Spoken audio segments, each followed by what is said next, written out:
You know the vibes. Welcome back to another episode of the Hoop Genius podcast brought to you by NBA 2K23. As always, I am Mo Mootsie, and alongside me is the one and only Mr. BJ Armstrong. Real name, no gimmicks. You know it. You know it. We got a lot to talk about today, VJ. It's the business end of the season. Over the All-Star break, LeBron James dubbed this final stretch of the season as 23 of the most important games of his career. Now, the Lakers had a fantastic win over the weekend. They came back from over 20 points down against the Dallas Mavericks to win. They had a fantastic game. And it wasn't just LeBron. AD closed it out down the stretch. For me, Jared Vanderbilt was the player who came in and really made the big impact. But during that game, LeBron picked up an injury. Now, LeBron being superhuman, he laced up his shoes and walked it off. But upon further examination, there is now fear amongst the Los Angeles Lakers organization that LeBron James could be out for several weeks with an injury to his foot. So my question to you, Mr. BJ Armstrong, is the Lakers are in a very tight race to get to the play-in or the playoffs. We talked about how close the standings are out west. Do the Lakers still have a chance of making it to the postseason without LeBron James? Or is this season now one for the books? Well, you know, Mo, I'll say what I said at the beginning of the season. You know, at 38 years of age, Mo, I don't know what to expect as far as health-wise from a 38-year-old, you know, as he is playing. And he's certainly putting up amazing individual numbers, right? He's averaging over 30 points a game, blah, blah, blah, blah, blah. However, Mo, when you get to that stage of your career and you in year 20, I'm not sure what to expect as far as availability. Some days you may feel good. Some days it may not. You just never know. The length of the season, the 82-game schedule, will take its toll at some point. I hope that he's able to come back and play because they are in a playoff race. And that's all you want is you want a chance to have an opportunity to play. I believe they were currently in, 12th or 13th seed or what have you. And every game matters at this stage. But Mo, right. when you get to the stage, you just never know. You know, youth will always be served in this league, and you try to manage father time, beat father time, whatever perspective you want to look at it. But you know, Mo, I just don't know what to expect. And I've said it. I'll say it again. Just give me what you got. Yep, I'll take whatever you got. And he has given everything he had. That's all you can ask. Now, hopefully, he's back. Because they're going to need everyone. You know, D'Angelo Russell, I thought that's going to hurt them. Yeah, he's picked up an ankle injury to D'Angelo Russell, so he's doubtful for the next game. But the Lakers are currently 12th. They're just 3.5 games behind the 4th seed. That's how close the Western Conference is right now. The OKC Thunder, who are 13th, are only 4 games behind the 4th seed. So a little 4-game win streak here and a 4-game slide from another team could shake things on its head completely. The Lakers, you know, we can look at the numbers with LeBron James this season. They're 24-23. Without LeBron, they're 5-9. But obviously, they have a new look team. They made a lot of changes at the trade deadline. They're 4-1 since the trade deadline. And so now the responsibility is going to fall on the shoulders of Mr. Anthony Davis. Anthony Davis with LeBron is 13-14. And in the games he's played without LeBron, the Lakers are 4-5. Even though AD has been putting up 27.8 points a game, 15.9 rebounds a night, 2.2 blocks, shooting 52% from the field, over 33 minutes in those games without LeBron James. Let's have a look at the upcoming schedule. The next 10 games for the Lakers. They play the Grizzlies twice, who are also, you know, in the Western Conference playoffs. The Grizzlies are currently sat second. But then they play the Thunder, who are right behind them in the standings. They play the Timberwolves, who are ninth, just 1 game ahead of the Lakers. They play the Warriors, who are currently 7th, just 2 games in front of the Lakers. They play the Raptors and the Knicks out in the East, and then they come back and play the Pelicans, who are just, you know, half a game ahead of the Lakers in the standings. They play the Rockets, which should be a guaranteed win on schedule, and then they play the Dallas Mavericks, who are the 6th seed right now, just 2.5 games in front of the LA Lakers. So those are some crucial matchups when it comes to the standings. How do you see them faring over those 10 games? Because LeBron is now expected to be out 2 to 3 weeks. It says indefinitely, but the team is saying around 2 to 3 weeks is the hope that he can get back onto the court. So at least those 10 games coming up, they're going to be without him for pretty much most of them. How do you think they're going to fare?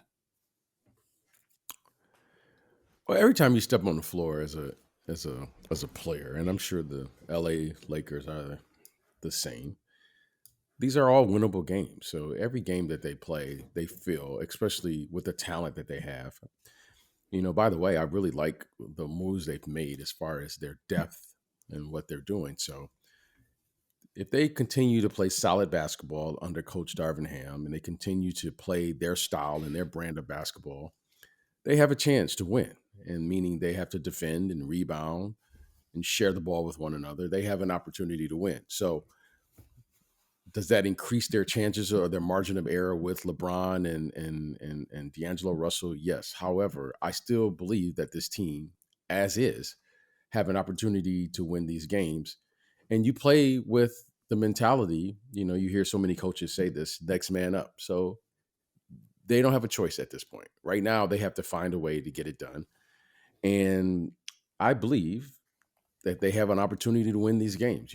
So many teams, they load manage. So many teams don't play all of their guys, especially at this stage of the season. So, you just play your brand of basketball. And I'm looking forward to seeing the Lakers. I'm looking forward to seeing Anthony Davis. Anthony Davis has missed a lot of basketball, but when he's healthy and when he's good, he's really, really good. So he's more than capable, right, of taking his 27-point average to 30-something points. And you do what you got to do at this stage of the season for them to get in because, anything can happen in the play-in game. However, the Lakers feel, and their team was built to get into the playoffs. So they have to play as such and give it a good shot. And I think they have an opportunity at the end of the season to do that. Looking at Anthony Davis in particular, a lot of people have, they say he's one of the 10 best players in the NBA when he's healthy, or he's a top 10 talent, or whatever you might phrase it as. LeBron described it as 23 of the most important games of his career. These might be the most important games of Anthony Davis's career, looking at the future of the Lakers, because LeBron's getting older. As you know, no one can beat Father Time. As great as LeBron is, this injury, you never know what's going to happen next season and beyond. So for the Los Angeles Lakers, Anthony Davis needs to be that number one option now, from now on and moving forwards into the future.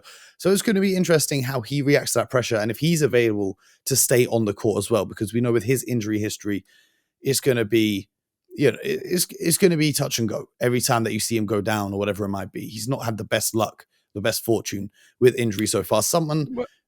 Go ahead. Yeah. Well, here's the thing.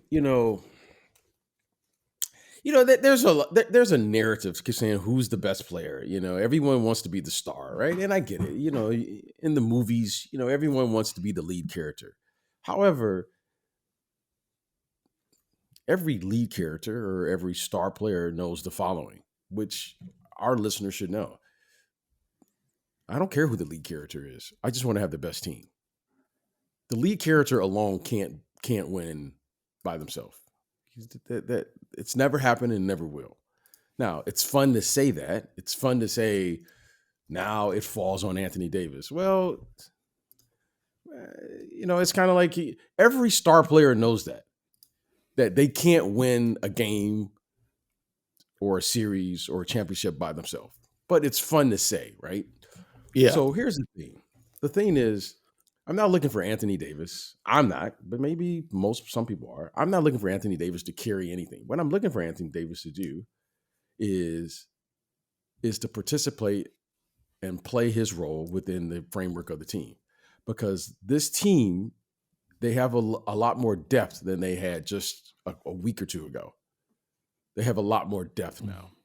This kid Vanderbilt, has come in. Beasley has come in. Rui Hachimura has come in. They got Reeves back. They have some depth now, and they have some players that can play and contribute from night to night, whatever's available. Now, when all of those guys are healthy, I'm not looking for one guy on that roster as is currently constructed to carry anything. That's just if LeBron James is still averaging 30 points with this roster, I can about guarantee you they won't make the play-in or the playoffs. Okay, from my perspective, So less is more with this group, because Beasley and D'Angelo Russell and Vanderbilt and all of these guys should be contributing, and they should be a much better team because of the they've included more active players who will participate in their rotation. And how excellent has Jared Vanderbilt been? Because the defensive intensity he showed, he shut down Luka Doncic and was a big reason for that comeback win. I think he's been their best pickup out of all the guys they've got. Yeah, thus far, he has been a really good player. But they need all of these guys to contribute. So I'm not looking for anyone to carry anything, And when I hear those narratives, I go, really, like, as great as Giannis is, he's not going to win without the contribution of the other guys. Jason Tatum, look at that. Those are all of these players who are terrific individual talents. You're going to need a team. And I think the LA Lakers, we need to respect those guys because they're going to need every single player now to contribute, because they are in a dogfight right now. Literally, they're in a fight every minute, every second, every game, and they're going to need different contributions from different people at any given moment. Like, that was a phenomenal team effort in their last game. You don't come back from 27 points because one guy. They came back because they had contributions from a lot of different players. So I think right now, all of those guys, right, whoever's available is going to have to step up. And the more guys they have available, the better chances they get. I like their team and what they've done. I thought those were good trades that they made for both sides, right? For Russell, I thought it was a good trade for him. And I thought it was a good trade for the Lakers. And it looked like it's working out for everyone involved. If you had to predict their record over the 10 games I described, the Grizzlies twice, Thunder, Timberwolves, Warriors, Raptors, Knicks, Pelicans, Rockets, Mavs, what do you think the Lakers' record will be over those 10 upcoming games? Well, I don't think they have. I think they have to go a minimum of 8-2. I think they have to play. They have to play at a very high level. It's no choice, right? It doesn't matter. They got to find a way now. Now you got to go 8-2, 9-1, 10-0 if you can. You got to find a way. So at this stage of the game, every game matters.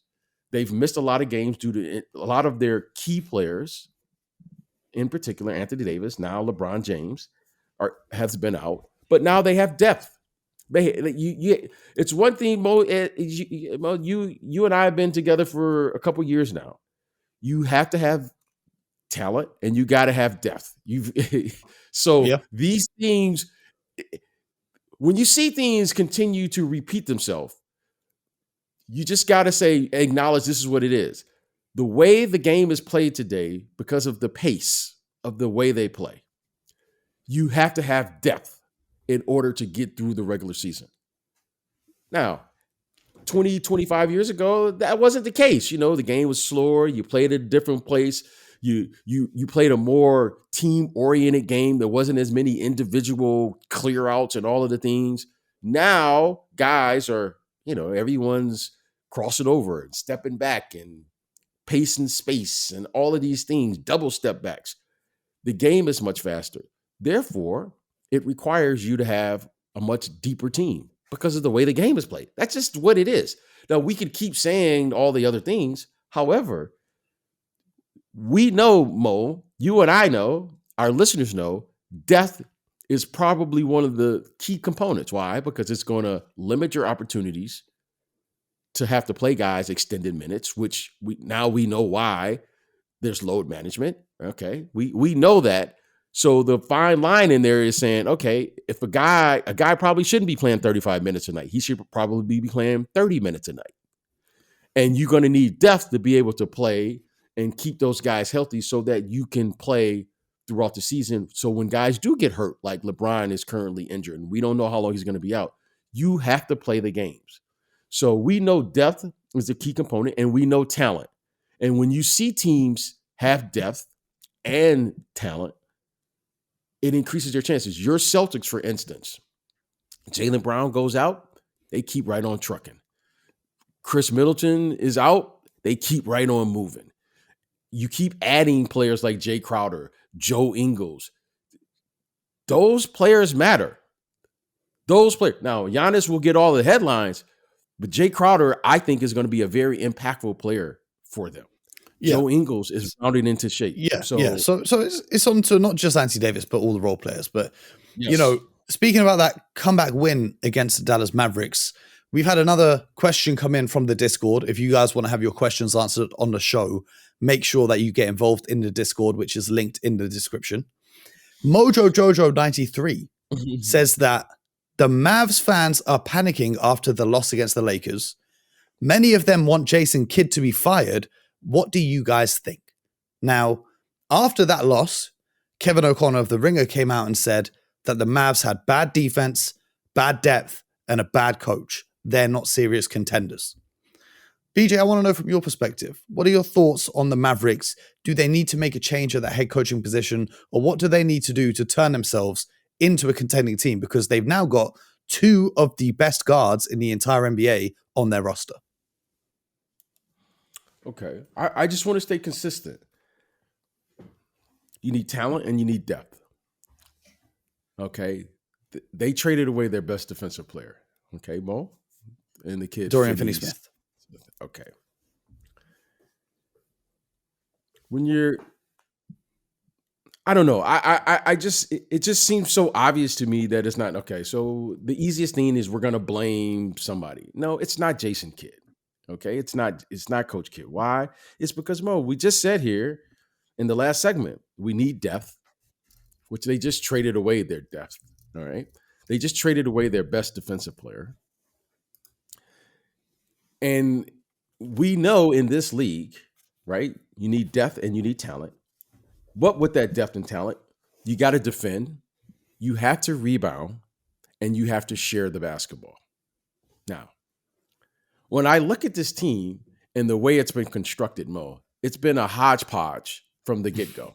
I love that phrase. I didn't expect to hear that. A hodgepodge.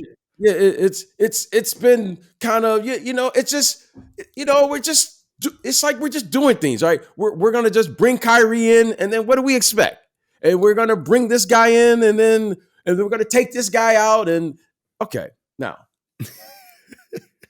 roster construction is a skill, Mo. It's a skill. It matters. Yes. I know no one talks about it. I know it's more fun.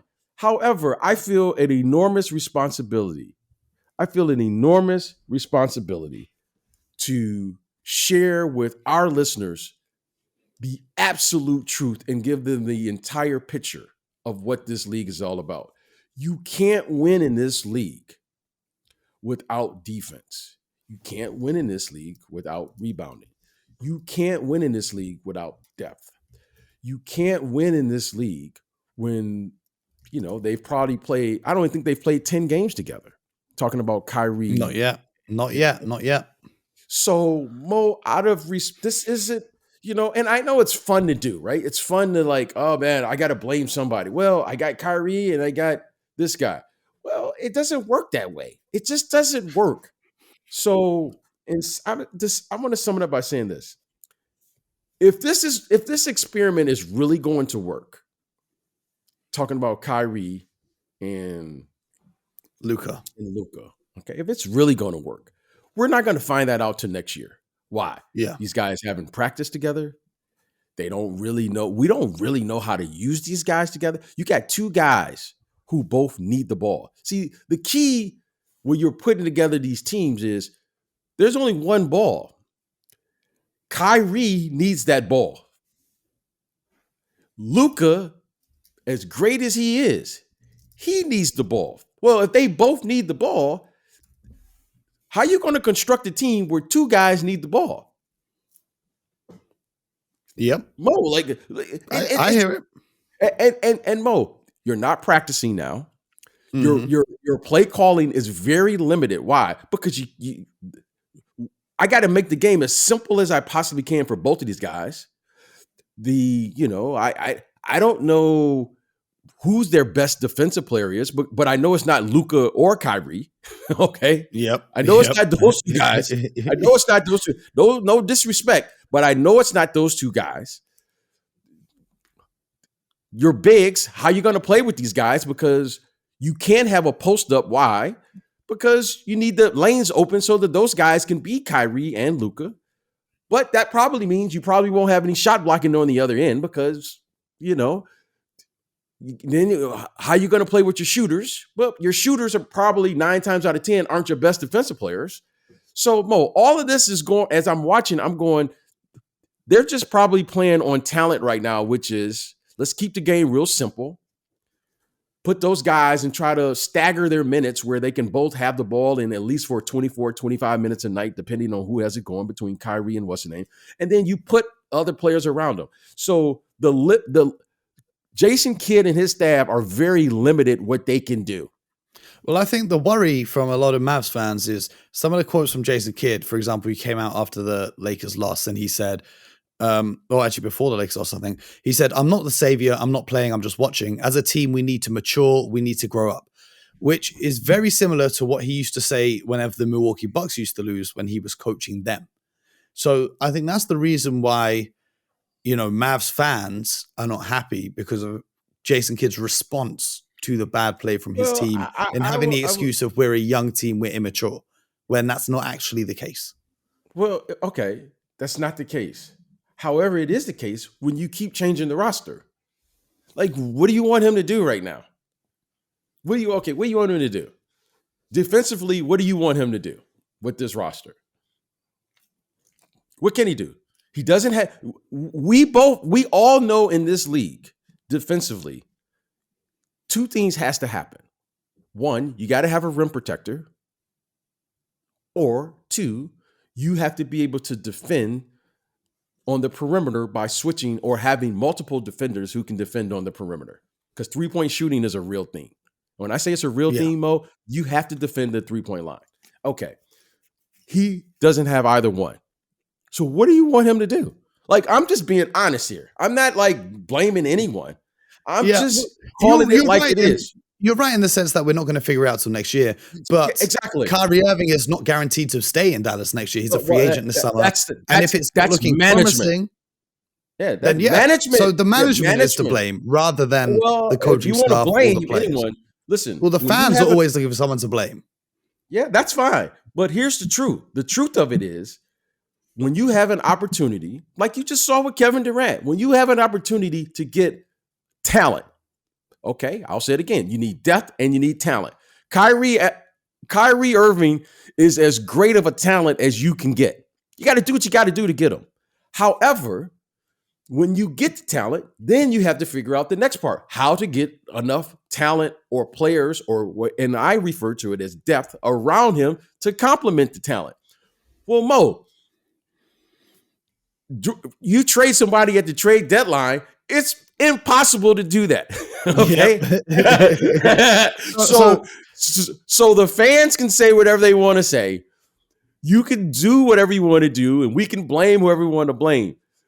You have an opportunity to get Kyrie, you get him. And then you live with that and say, okay, now once the summer comes and free agency and the draft and all the things that you can add to this group, now you're talking. You got to get Kyrie. You got to do what you got to do. I can't fault him for not getting Kyrie. But right now I'm saying, okay, now we're seeing the gaps in their team. Mo, they should feel bad for losing a 27-point lead. But Mo, you and I both know, and our fan base knows, you can't win in this league without defending.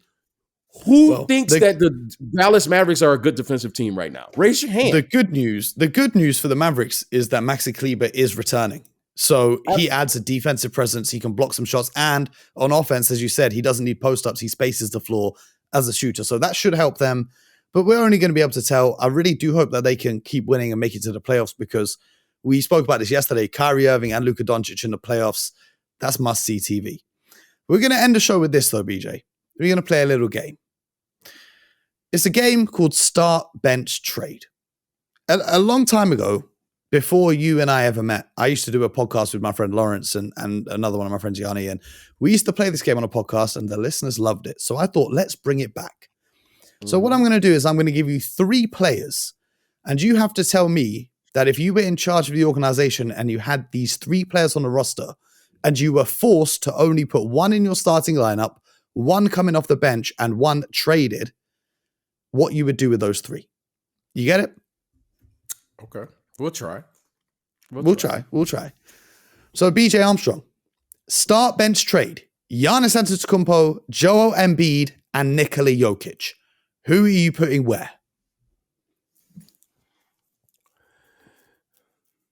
Well, I can't help but look at it from, if I were scouting these players, I can't help it. Like I get your game and I can't help it. I can't help it. You've got these 3 on your roster and you've got to make a decision. Which one of those 3 are you picking to be in your starting lineup?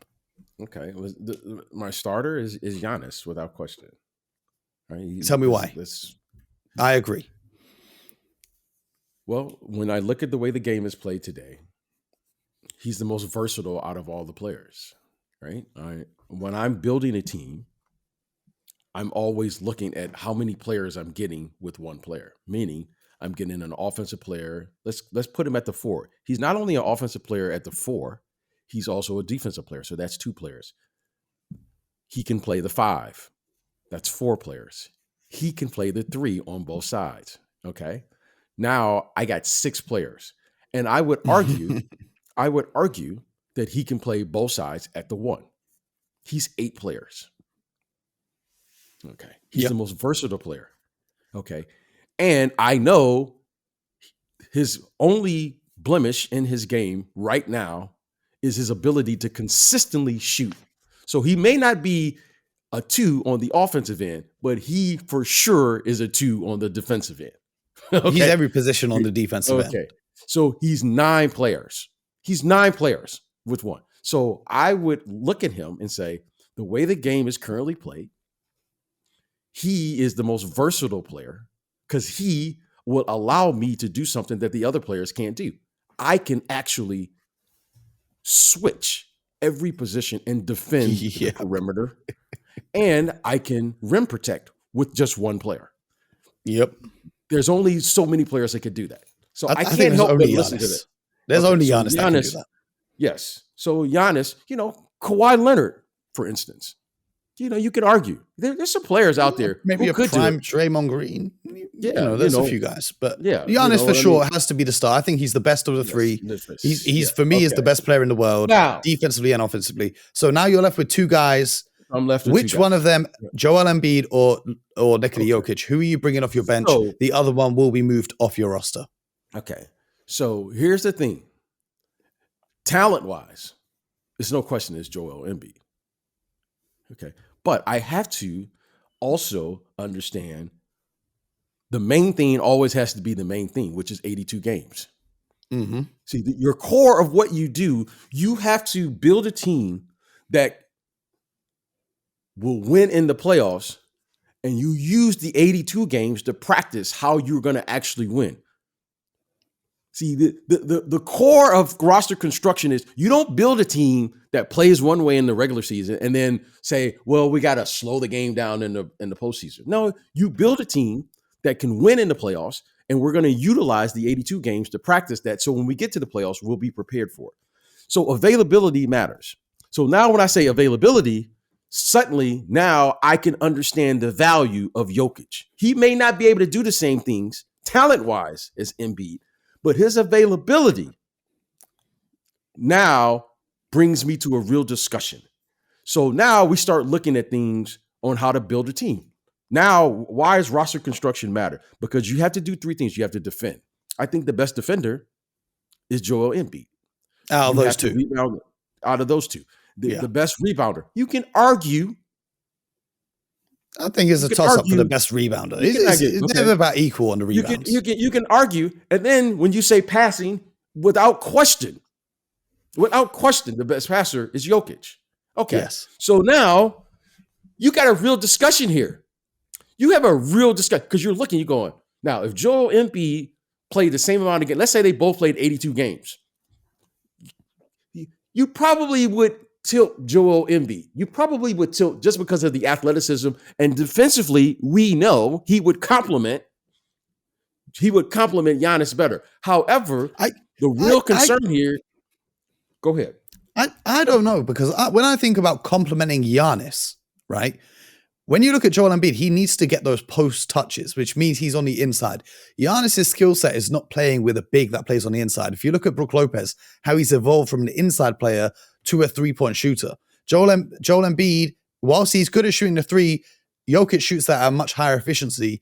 Add to the fact that, think about how beautiful the passes that Jokic to Giannis would be. The amount of alley-oops that Giannis would be able to catch. Giannis would be able to cut at any time and have the ball delivered perfectly to him. So in terms of a fit on the offensive side of the ball, I prefer having the fit of Jokic coming off the bench and then playing alongside Giannis more than I would prefer the fit of having Embiid. Because when Embiid played with a player who wasn't a strong shooter but could attack on the inside and was a strong defender in Ben Simmons, everyone complained about the fit. So I would argue that Jokic is a better fit with Giannis than Joel Embiid would be. I have no problem with that. However, for me, I'm always going to address the defensive side of the ball first. Because if I don't score and you don't score, the score is 0-0. Yep. We know this. And I know if whoever Jokic is playing, I know I'm going to include him in every screen roll.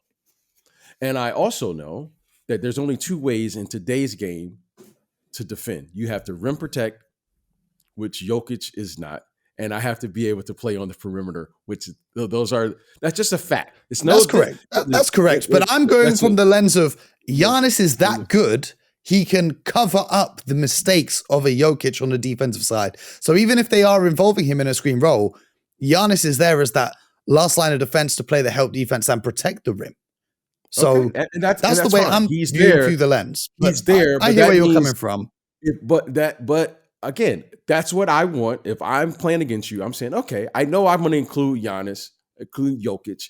I'm going to drive the ball, and Giannis is going to be there. And now I'm going to put Giannis's man for the corner three, which we know is the highest percentage shot. And there's no way for you to rotate to that guy. So, okay. So now I know that shot is available for me for 48 minutes in the playoffs. And as long as I shoot. Do you consider Brook Lopez a good perimeter defender? What I consider Brook Lopez is a rim protector. I funnel so why do teams not just drag Brook Lopez out and put him in every screen roll action? Because, okay, that's a phenomenal question. It's because what we do, when you have a rim protector like a Brook Lopez, you funnel your offensive player to our player. So if you ever watch the two best defensive teams in the league, we're really the three best defensive teams in the league. Talking about your Boston Celtics, okay? They have a shot blocker, by the way. They always funnel towards the middle. They never get beat baseline. Yeah, okay? And they also do a great job of pre-switching. So even when Rob Williams' man comes up to set the screen, they'll pre-switch that so that Rob Williams stays low and can be in a help defensive position. Okay, so the reason you don't want to go baseline is because when you go baseline, now you get into what's called a pre-rotation. You want to be able to not rotate as much as possible. So meaning you don't want Rob Williams to just unnecessarily switch onto a point guard.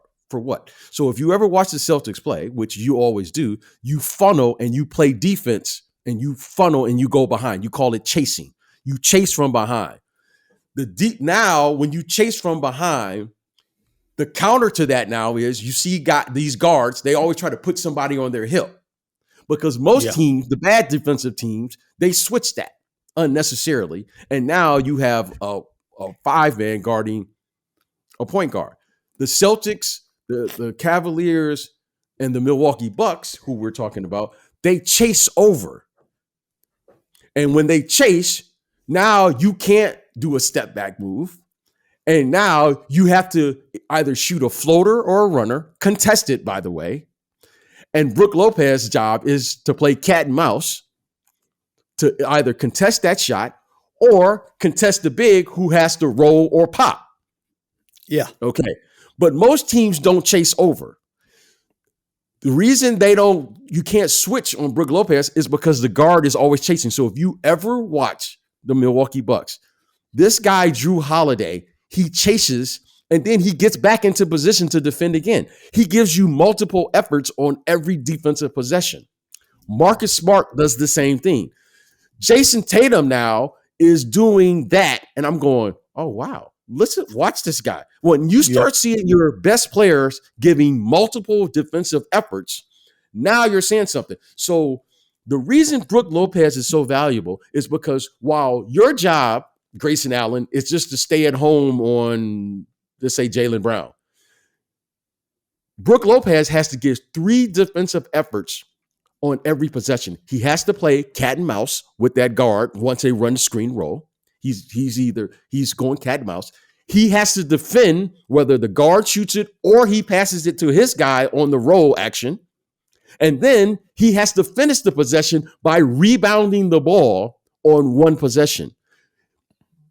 There aren't many bigs that are in condition enough to give you 3 defensive efforts on every single possession. This guy, Brook Lopez, gives you 3 efforts on every possession. Yeah, that's why he's so good. But that's why I'm saying. So if we get back to it, who are you having coming off the bench? Jokic or Embiid? Right, I have to have Jokic because of his availability. Availability matters. Yeah, I have to be available. Okay, so again, you can say, well, what if? Joel Embiid should be the most dominant player on that list.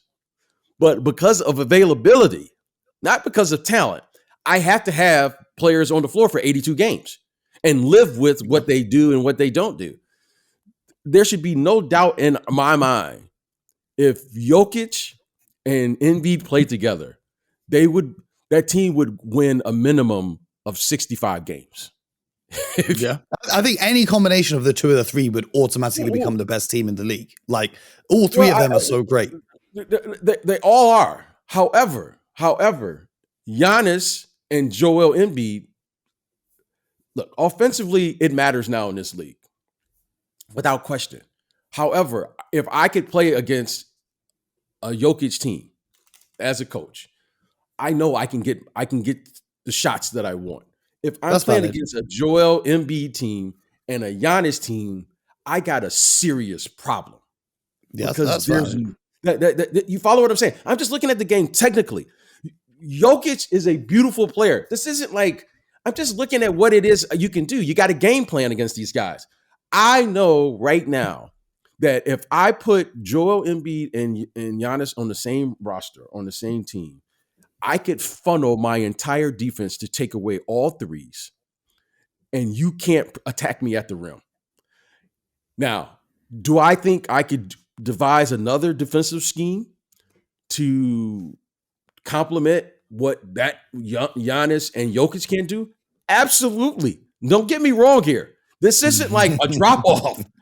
I'm just saying naturally. It's a good problem to have. It's a good problem to have. So we're going to go with starting Giannis, bringing Jokic off the bench, and Embiid's going to be traded. And if Embiid ever was traded, it would be a historic trade package. Let me just say that. That's what I'm saying. But Embiid, and only reason with Embiid, only reason with Embiid is because of his availability. He's had some issues, which it's a concern. That's just, it is what it is. However, as I'm saying, this is I'm hoping to show our audience what happens in these war rooms when people are discussing, because these are difficult decisions. Like, I'm not sure that's the right thing to do, but based on what it is, you have to be available. Availability does matter. And if there's one thing that you, as much as you love talented players, if they're not available, and you're saying availability, and it matters. So I would, but by a smidgen. Yeah, it's too close. It's too close to call. Credit to Embiid, he has been more available in recent seasons. But let us know. Yes. Let us know on social media who you guys would start bench trade out of those 3 guys. And if you want to have your 3 players selected for a game of Starbench trade, which was actually very insightful. Let us know in the Discord. As I said before, the link is in the description of this show.